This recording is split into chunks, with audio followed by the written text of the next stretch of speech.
would like to thank God for giving me an opportunity to interact with all of you. और मैं परमेश्वर का धन्यवाद करना चाहता हूँ इस मौके के लिए जो परमेश्वर ने आप सबों से बात करने का दिया है आज। I was just thinking about one of the statement of our Lord Jesus Christ. और मैं एक कथन जो प्रभु यीशु मसीह ने कहा जो वाक्य उसके बारे में सोच रहा था, which is mentioned in Gospel of John chapter 10 verse 10. और जो यूहन्ना की किताब है उसके 10 अध्याय और 10 वचन में पाया जाता है। यूहन्ना 10 उसका 10 वचन। It says, the thief does not come except to steal, to kill and to destroy. और चोर किसी और काम के लिए नहीं परंतु केवल चोरी करने, घात करने और नाश करने को आता है। I was thinking about the second part, that he has come to kill. और जो दूसरा जो भाग है उसके बारे में सोच रहा था कि वो घात करने आता है। Yeah, destroy means that is taking away from a person, totally away from faith. और नष्ट करना मतलब एक व्यक्ति को उसके विश्वास में से पूरी तरह से दूर कर देना। But we as a believer, we are in danger of the first two. और हम विश्वासी होने के नाते जो पहली दो चीजें हैं उसके खतरे में हैं। Yeah, especially Satan want to kill us. और खासकर शैतान जो है वो हमें घात करना चाहता है या हमें मारना चाहता है। In what way, what is the mechanism he used to kill us? और वो कौन सी प्रक्रिया है या चीज है जिसके द्वारा शैतान हमको मारना या घात करना चाहता है? He is basically seeking to drown us. वो सबसे पहले जो है हमको डुबाना चाहता है। And in order to drown us, he have to use certain weapons. और हमको डुबाने या उससे दूर करने के लिए कुछ शस्त्रों का उसको उपयोग वो करता है। Which is mentioned in 1 Peter chapter 5:8. और पहला पत्रस उसका 5 अध्याय उसके 8 वचन में वो लिखा हुआ है, Be sober, be vigilant, because your adversary the devil walks about like a roaring lion, seeking whom he may devour. और वहां लिखा है पहला पत्रस 5 अध्याय वचन 8, सचेत और जागते रहो क्योंकि तुम्हारा विरोधी शैतान गर्जने वाले सिंह के समान इस खोज में रहता है कि किसको फाड़ खाए। So devil is a reality. और शैतान जो है एक वास्तविक है, वास्तविकता वो है। It's not a some made cooked up story. और ये कोई पकाई हुई की कहानी नहीं है शैतान के बारे में। But it says that he is moving around like a roaring lion, seeking whom he can kill. और यहाँ पे लिखा है कि ये विरोधी शैतान जो है गर्जने वाले सिंह के समान इस खोज में रहता है कि किसको फाड़ खाए। Yeah, he is trying to get an opportunity to pounce upon us so that he can drown us. और वो कहीं ना कहीं पे ऐसे मौके को खोजता है ताकि किसी को भी पकड़ के उसको वो डुबा दे या उसको पूरी तरह से फाड़ खाए। And to drown us, he used two weapons. One is a fear, other one is a discouragement. और दो शस्त्रों का खास कर हमें डुबाने या हमें नाश करने के लिए वो इस्तेमाल करता है, वो है भय, और दूसरा जो शस्त्र है वो निराशा है। But I thank God that God also given us in His Scripture that we can overcome that Satan's attack. और यहाँ पे मैं परमेश्वर का धन्यवाद करता हूँ कि उसके वचन में उसने हमें ये दिया है कि हम उसके सारे जो हमले जो है अटैक है उसका सामना कर सकते हैं, उस पर विजयी हो सकते हैं। Yeah, we cannot overcome by our own human effort. और अपने मानवीय जो एफर्ट जो है ये प्रयत्नों से हम उसके ऊपर जय नहीं पा सकते। It's not even through our determination.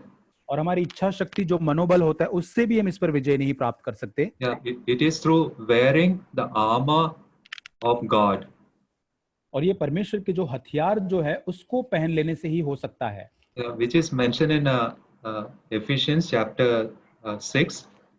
और ये शस्त्र के बारे में इफिसियुस के 6 अध्याय में लिखा हुआ है, Chapter 6 verse 16 and 17. 6 अध्याय का 16 और 17 वचन।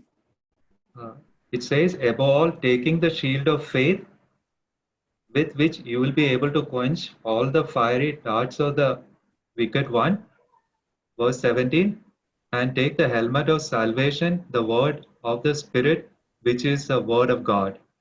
और वहां लिखा है 16 वचन, और इन सब के साथ विश्वास की ढाल लेकर स्थिर रहो जिससे तुम उस दुष्ट के सब जलते हुए तीरों को बुझा सको, और उद्धार का टोप और आत्मा की तलवार जो परमेश्वर का वचन है उसे ले लो।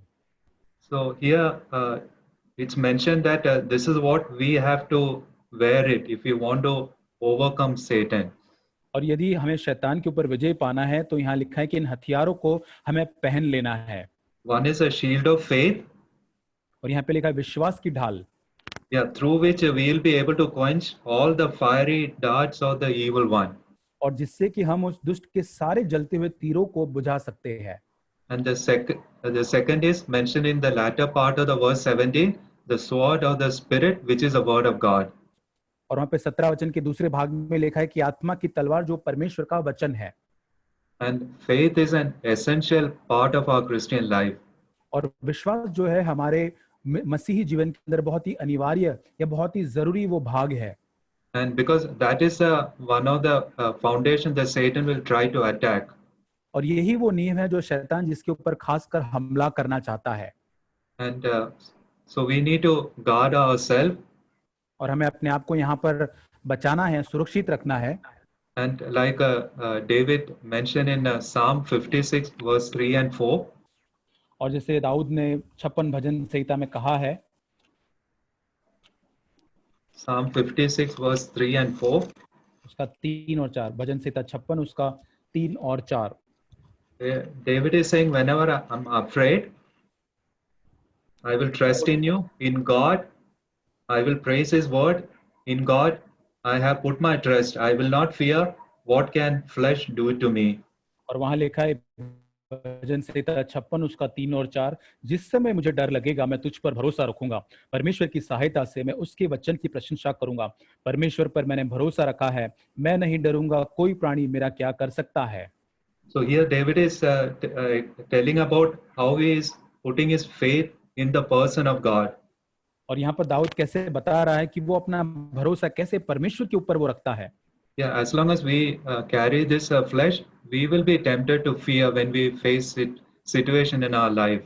और जब कभी जितना हम इस शरीर के अंदर हम जब तक जीते हैं कहीं ना कहीं हम उस भय का सामना जरूर करते हैं। Maybe some of us may have a fear about what will happen to my future. और शायद हम में से किसी के अंदर ऐसा भय होगा कि मेरे भविष्य का क्या होगा। Yeah, maybe some of us as parents we can have the fear for our children. और शायद माता पिता होने के नाते हमें भय होगा, अपने बच्चों के बारे में डर होगा। Yeah, each time when we are tempted, that's the time we have to say to ourselves, Lord, I'm going to put my trust in you. और जब कभी हम डरने की उस परीक्षा के अंदर पड़ते हैं तब हमें कहना कि प्रभु मैं तुझ पर भरोसा रखूंगा। And that is very, very important in our Christian life. और ये हमारे मसीह जीवन में बहुत ही मुख्य बात है। And therefore, David could even say from his own experience, which he mentioned in Psalm 23, verse 4. और इसीलिए दाऊद ने अपने अनुभव से भजन संहिता 23 उसके 4 वचन में इस प्रकार कहा। And there he was mentioned here, even though I walk through the valley of shadow of death. और वो यहाँ पे कहता है चाहे मैं घोर अंधकार से भरी हुई तराई से भी होकर चलूं, I will not fear. और मैं किसी भी हानि से नहीं डरूंगा। Because why he is saying I will not fear? Because he said, I know that God will be with me. और दाऊद ऐसा क्यों कहता है कि मैं किसी हानि से नहीं डरूंगा? वो इस कारण कहता है क्योंकि परमेश्वर तू मेरे साथ रहता है। And if you are a child of God, और यदि आप परमेश्वर के बच्चे हैं, and if you walk in humility and with good conscience, और यदि आप नम्रता और एक अच्छे शुद्ध विवेक के साथ चलते हैं, and we can be certain that God will be with us. और हम ये निश्चय जान सकते हैं, निश्चित हो सकते हैं कि परमेश्वर हमारे साथ है। God will not abandon us. और परमेश्वर हमको कभी भी छोड़ेगा और त्यागेगा नहीं। I think even in one of the Psalms it says that even if a mother forsake you, I will not forget you. और एक भजन में इस प्रकार लिखा है कि यहाँ तक कि माता छोड़ देगी लेकिन मैं तुझे कभी नहीं त्यागूंगा। Yeah, that is impossible. A mother who gave birth to a child, forgetting the child is impossible. But और ये even असंभव in बात, that, और ये even in असंभव, remote condition, God is saying, even if that happen, I will not do that. और ये बहुत ही असंभव बात होगी कि एक माता अपने जन्माए हुए बच्चों को भूल जाए, लेकिन ऐसी हालात अगर हो भी जाए और लेकिन उसके बावजूद उसके उपरांत परमेश्वर कहता है कि मैं तुझे नहीं छोड़ूंगा, नहीं त्यागूंगा। I was just recalling one of the story I heard. और एक कहानी को जो मैंने सुनी थी उसको मैं याद कर रहा था। When a believer went into the presence of God, और एक विश्वासी परमेश्वर की उपस्थिति में जाता है, and God has shown him his steps which he took here on earth. और परमेश्वर उसे उन कदमों को दिखाता है जो उस धरती के उस यात्रा के दौरान उसने लिए थे, उन कदमों को। Yeah, from the day he gave his life to God, he could see that there are 4 foot path footprint he could see it on the earth. और जब से जिस दिन से उसने परमेश्वर को अपना जीवन दिया था उस व्यक्ति ने, तब उस दिन से अपने वो 4 पैरों के चिन्ह को देख पाता था। Yeah, 2 were his and 2 were God's. और 2 जो पैरों के निशान है वो अपने, 2 जो पैरों के निशान वो परमेश्वर के। Yeah, but he see in some period of his life he could not see the 4, he could only see the 2 और वो footprint. देख पाता है कि उसके जीवन में कुछ कुछ समय ऐसा है कि जहां पर वो 4 पैरों के निशान नहीं देख पाता, लेकिन केवल 2 ही पैरों के निशान देख पा रहा था। And then he recalled that is a time he went through tough period in his life. और तब उसने स्मरण किया कि वही समय था जब वो अपने जीवन के बहुत ही कठिन हालात से गुजर रहा था। Then he told God, I know that that's a time I went through difficult days in my life and I were alone there. और वो कहता है कि हाँ, उन समय के दौरान मैं बहुत ही कठिन हालातों से गुजरा और मैं बहुत ही अकेला था उन परिस्थितियों में। And but God told him, son, you were so weak that I have to carry you there. और परमेश्वर उससे कहता है कि बेटा तू इतना कमजोर था उस समय के अंदर कि मुझे तुझे उठाकर उस समय चलना पड़ा। So the footprint you have seen is not yours, it's mine. और इस पैरों के निशान को जो तू यहाँ देखता है वो तेरे नहीं, वो तो मेरे है। Yeah, our God is such a wonderful God. और हमारा परमेश्वर इतना अद्भुत परमेश्वर है। And if we see that we are so weak, he will carry us through. और यदि वो जानता है कि हम बहुत ही कमजोर हैं तो वो परमेश्वर हमको उठा लेगा, वो हमको अपने साथ में अपने ऊपर वो उठाकर चलेगा हमको। And we must believe that with God all things are possible. और हमको ये जानना और विश्वास करना है कि परमेश्वर के साथ सारी चीजें संभव है। And we should not limit God to work in our life. और हमें परमेश्वर को हमारे जीवन में कार्य करने के लिए कभी भी सीमित नहीं करना है। And we should not sit down with discouragement. और कभी भी हमें निराश होकर बैठना नहीं है। And I was again reminded of one of the incident which happened in Martin Luther's life. और एक घटना के बारे में मैं याद कर रहा था जो मार्टिन लूथर के जीवन में हुई थी। And since he took a stand against Roman Catholicism, he went through a lot of persecution. He had to go through a painful period in his life. और इसलिए वो रोमन कैथोलिक जो संप्रदाय उसके विरोध में वहां पर खड़ा हुआ और उसको बहुत सताव से गुजरना पड़ा, बहुत ही दर्दनाक समय उसके जीवन में रहा। And then one day he was sitting down with his head down with discouraged. और एक दिन वो बहुत ही निराश होकर अपने सिर को इस प्रकार पकड़कर बैठा हुआ था निराशा में। And so he saw his wife going out wearing a black color gown. और वहां पर उसने उसकी पत्नी को देखा, उस निराशा की हालत में उसकी पत्नी जो है वो बाहर जा रही थी काला कलर का कपड़ा पहने हुए या गाउन पहने हुए। Yeah, in most of the Western country, they wear the black gown when they go for a funeral. और वेस्टर्न कंट्रीज के अंदर जब कोई फ्यूनरल होता है कोई, तब ज्यादातर वो काले कपड़े पहनकर वहां जाते हैं उसमें। Luther asked his wife who died. और लूथर ने अपनी पत्नी को पूछा कि कौन मर गया है। And she with wisdom and humility told on his face that your God dead. और फिर वो बहुत ही नम्रता के साथ उसको कहती कि मुझे लगता है कि तेरा परमेश्वर जो है वो मृत्यु पाया है या उसके। And all of a sudden that woke him up. और तुरंत इस चीज ने उसको खड़ा कर दिया। Because Luther was behaving, acting like as though his God is incapable, dead God. और क्योंकि लूथर जो है इस प्रकार वहां पर व्यवहार कर रहा था इस प्रकार से कि उसका परमेश्वर पूरी तरह से सामर्थ्य नहीं है या वो सीमित है। And in the difficult time, let's not limit God. और कठिन हालातों के अंदर आइए हम परमेश्वर को सीमित न करें। And there is a passage which is mentioned in Ezekiel chapter 37. और एजेकियल उसका 37 अध्याय के अंदर एक वचन का भाग है। And maybe when you get time, you can go through that chapter 37. और 37 जो अध्याय जो है ये एजेकियल का, आपको समय मिलने पर आप उसको पढ़ सकते हैं। There we find that God took his prophet Ezekiel to a dry land. और यहाँ पर हम देखते हैं कि परमेश्वर अपने नबी एजेकियल को एक सूखी हड्डी की तराई के वहां लेकर गया।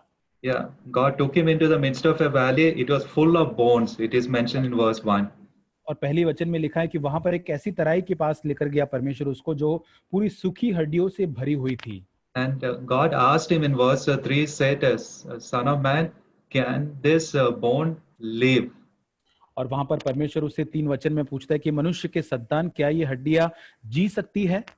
And this prophet had the faith. He told the Lord, "Oh Lord, you know." और इस नबी को परमेश्वर पर विश्वास था। वो कहता है कि परमेश्वर परमेश्वर तू ही जानता है इस बात को। And the Lord told him, "If that is so, you prophesy to this bone, say to them, O dry bone, hear the word of the Lord." और इसलिए यदि ऐसा है, वचन 4 में तो कहते हैं इन हड्डियों से भविष्यवाणी करके कि सूखी हड्डियों, यहोवा का वचन सुनो। And later you'll read there that it has come to a living being. और उसके बाद हम पढ़ते हैं कि किस प्रकार ये हड्डियां एक साथ जुड़ के वहां पर वो एक जीवित शरीर वहां हो जाते हैं। And finally, the Lord told to him in verse 11 and 12, He said to me, Son of man, these bones are the whole house of Israel. They indeed say, Our bones are dried, our hope is lost, we ourselves are cut off. और Verse 11 11. वचन में जैसे लिखा है कि फिर उसने मुझसे कहा, मनुष्य के संतान, ये हड्डियां इसराइल के सारे घराने की उपमा है। वे कहते हैं हमारी हड्डियां सूख गई और हमारी आशा जाती रही, हम पूरी रीति से कट चुके हैं। So in other words, we can say that my situation is dry, I have lost a hope, I am cut off. और दूसरे शब्दों में यदि कहे तो मेरी जो परिस्थितियां है वो पूरी आशा रहित है और वहां पूरी तरह से वो सूखी हुई है, पूरी तरह से मैं कट चुका हूँ। So that is the time we should put our trust, faith in the word of God. और उस समय में हमें हमारा भरोसा, जो हमारा विश्वास जो है परमेश्वर के वचन के ऊपर रखना है। And what the Lord told to Ezekiel, we must do it. The Lord told him, you prophesy and say to them. और जो परमेश्वर ने हजकिय्याह को किया वो हमें भी करना है कि तू उनसे भविष्यवाणी कर, अपने मुख को खोलकर। And he said to, thus says the Lord God, behold, O my people, I will open your grave, cause you to come up from your grave, and I will bring you into the land of Israel. और वचन 12 में वो कहता है भविष्यवाणी करके उससे कहे, परमेश्वर कहता है मेरी प्रजा के लोगों, देखो मैं तुम्हारी कब्रें खोलकर तुमको उनसे निकालूंगा, इस्राएल के देश में पहुंचा दूंगा। So this is the third armor that we must confess the word of God. और ये तीसरा जो हथियार है, जो परमेश्वर के वचन को हमको हमारे जीवन में कबूल करना है। And it's mentioned in Revelation chapter 12, 11, it says that they overcame by the word of their testimony. और प्रकाशित वाक्य 11 अध्याय में लिखा है कि वे अपने मुख की गवाही के द्वारा वहां जयवंत हुए। Yeah, we can overcome Satan by confessing the word of God. और हम शैतान के ऊपर विजय हमारे मुख की गवाही के द्वारा, जो परमेश्वर के वचन को जो हम कबूल करते हैं, उससे हम शैतान पर विजय पा सकते हैं। I want to encourage my brothers and sisters that God has given us the word to take that sword and apply it. और भाई और बहनों, मैं आपको प्रोत्साहित करना चाहता हूं कि परमेश्वर ने हमको ये वचन एक वो उस तलवार के समान हमको दिया है, जिसको हमें अपने जीवन पर लागू करना है। And another armor which is mentioned in Psalm 149. 149 भजन संहिता के अंदर और एक हथियार के बारे में लिखा हुआ है। Verse 6, 149 verse 6. 149 भजन संहिता उसका वचन 6। Let the high praises of God be in their mouth and a two-edged sword in their hand. और वहां लिखा है उनके कंठ से परमेश्वर की प्रशंसा हो और उनके हाथों में दोधारी तलवारें रहे। The first part is what I want to stress here, which is the fourth armor, that is high praises of God be in their mouth. और यहाँ पे चौथा जो हथियार जिसके ऊपर मैं जोर देना चाहता हूँ वो है उनके कंठ से परमेश्वर की ऊंची प्रशंसा के शब्द सुनाई दे रहे हैं। Yeah, it's true that the high praises of God repels the devil. और ये बहुत ही सच है कि जो परमेश्वर की ऊंची स्तुति या प्रशंसा जो है वो शैतान को हराता है। Yeah, I heard about Hudson Taylor when he went to China as a pioneer missionary. और मैंने हडसन टेलर के बारे में सुना कि एक पायोनियर मिशनरी के तौर पर जब वो चाइना में गए। Yeah, so you can understand how much he might be tormented by the devil, discourage him. और कितना निराश शैतान ने उसको किया होगा, उसको सताकर। And each time when he is tempted, he used to say to himself, I refuse to be discouraged, but I will praise him. और हर समय जब शैतान उसकी परीक्षा करता था निराश करने के लिए, वो कहता था हडसन टेलर कि मैं निराश नहीं होऊंगा, लेकिन मैं परमेश्वर की स्तुति करूंगा। So, brother, sister, don't allow the devil to drown us. और भाइयों और बहनों, शैतान को आप अनुमति न दे कि आपको पूरी तरह से नीचे गिरा दिए, आपको फाड़ खाए। Let us take the shield of faith. आइए विश्वास की उस ढाल को आप ले ले। Let us put our faith in the word of God आइए हमारे भरोसे के परमेश्वर के वचन के ऊपर हम रखें, and confess it to the devil. और आइए शैतान के सामने उस वचन को हम अंगीकार करें या कबूल करें। And finally, let there be praise in our lips, in our mouth. और अंत में हमारे होठों के ऊपर, हमारे हृदय से निकलने वाली वो प्रशंसा, वो स्तुति हो हमेशा। May the Lord help us. परमेश्वर हमारी सहायता करे।